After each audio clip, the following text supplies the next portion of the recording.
Nous, en fait, on a adopté une définition très large, en fait, qui est la rencontre du champ de la culture avec le champ du social.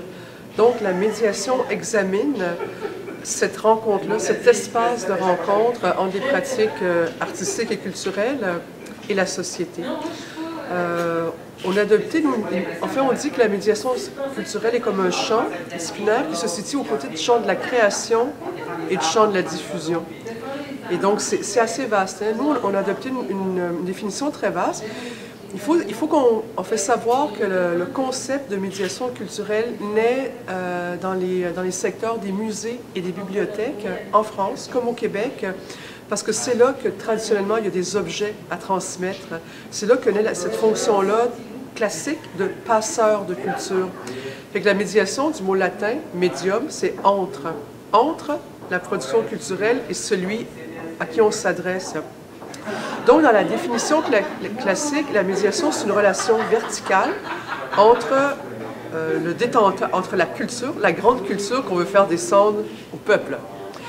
Et on se rend compte bon, que cette vision classique, la médiation, tient moins la route au 21e siècle avec des enjeux que sont les jeunes, les nouvelles technologies, des populations immigrantes, où est-ce qu'on commence à s'intéresser beaucoup aux questions de participation culturelle, tu sais, et la médiation tient en compte la personne. Elle ne tient pas juste compte de l'objet à transmettre, parce qu'on dit que il n'y a pas qu'une seule grande culture qu'on veut amener aux gens. Les gens aussi sont détenteurs de leur propre culture qui peut s'inscrire dans l'écosystème.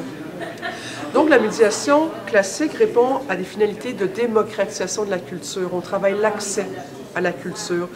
Mais de plus en plus, l'action culturelle d'aujourd'hui, même pour répondre à des objectifs d'accès, va intégrer des stratégies de participation. Fait que même, disons, d'un côté, on a les musées qui veulent développer des publics, les grands théâtres, mais on se rend compte que les actions traditionnelles de marketing ne marchent pas.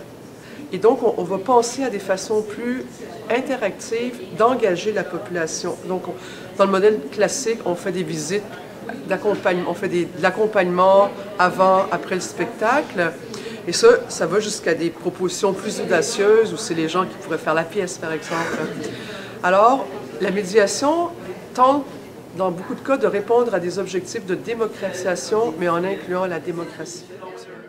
Sur le musée, par exemple, le Musée des Beaux-Arts de Montréal a mis sur pied depuis quelques années un projet qui s'appelle le Musée en partage. Alors, le musée, de façon classique, reçoit des gens chez lui et développe, c'est lui qui développe les projets.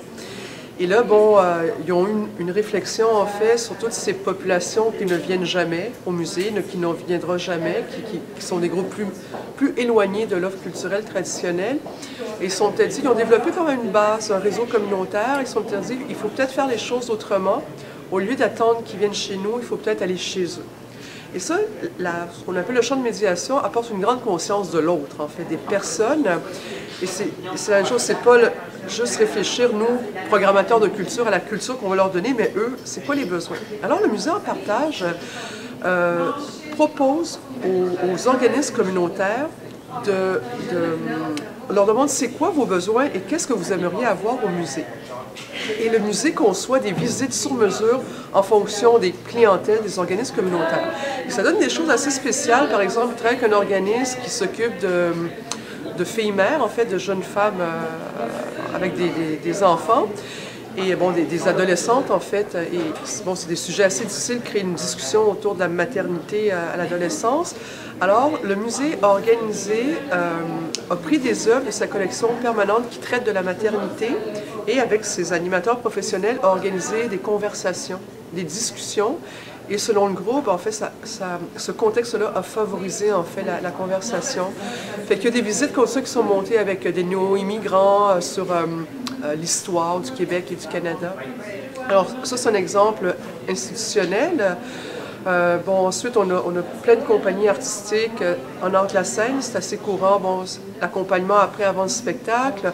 On a des centres d'artistes qui vont... En fait, c'est toujours travailler spécifiquement un peu avec des populations qui ne sont pas les publics naturels, en fait. C'est beaucoup ça. Et à l'extrême de la chaîne, en fait, on a des organismes qui développent des projets participatifs avec la population. Au Québec, on a l'exemple du chorégraphe qui a eu un très grand succès. C'est un chorégraphe de danse contemporaine, Sylvain Aymar, qui a développé le projet Le Grand Continental. C'est la danse en ligne revisitée, mais qui a commencé avec des petits groupes. Puis là, le dernier, il l'a fait à 200 personnes de tout âge, de toute origine sociale, et ça fait beaucoup d'effet. Voilà. C'est pas... Et on a besoin, tout le monde, de clés pour en fait, mieux apprécier l'expérience qui nous est offerte par les artistes. Alors, c'est de l'expérience, mais la notion d'accompagnement, pour moi, est de donner des clés, donner des codes. Fait qu'il y a trop souvent dans les lieux d'art, en fait, on ne s'occupe pas du monde. Il y a les galeries, les centres d'artistes, il y a une préposé, un agent qui est assis là, qui ne dit même pas bonjour, qui ne crée pas de relation. C'est peut-être la question de la relation. Une relation privilégiée à l'artiste, à l'œuvre ou au processus de création. En fait, merci beaucoup. Plaisir.